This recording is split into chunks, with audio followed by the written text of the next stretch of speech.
9. dan božične devetdnevnice.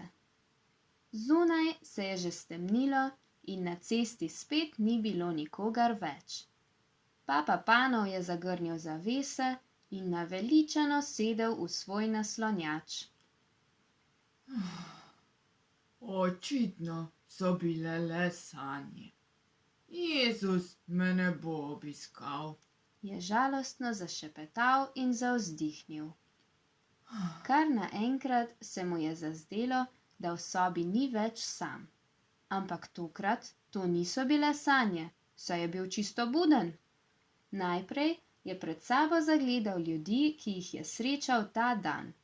Starega in izmučenega cestnega delavca, premraženo in revno mamico z dojenčkom brez oblačil in sestradane brezdomce.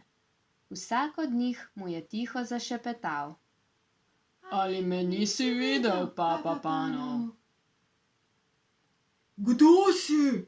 Je prestrašeno zaklical. Odgovoril mu je glas, ki mu je bil od nekje poznan.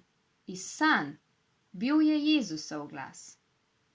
Lačen sem bil in si mi dal hrano. Bil sem bos in brez oblačil in si me obul in oblekel. Zeblo me je in si me pogrel. Nisem prelomil obljube. Danes sem bil 3-krat pri tebi. Skrival sem se vsakem človeku, ki si ga osrečil in mu pomagal. Nastala je tišina. Samo ura je tik takala. Papa Panov je bil presrečen. Srce mu je bilo, kot da bi želelo plesati in peti od veselja, na obrazu pa je imel nasmeh do ušes, kar ni se mogel nehati smejati. Najraje bi skakal in kričal od veselja, a se je samo udobno usedel v svoj stol in veselo zašepetal. Jezus me je res obiskal.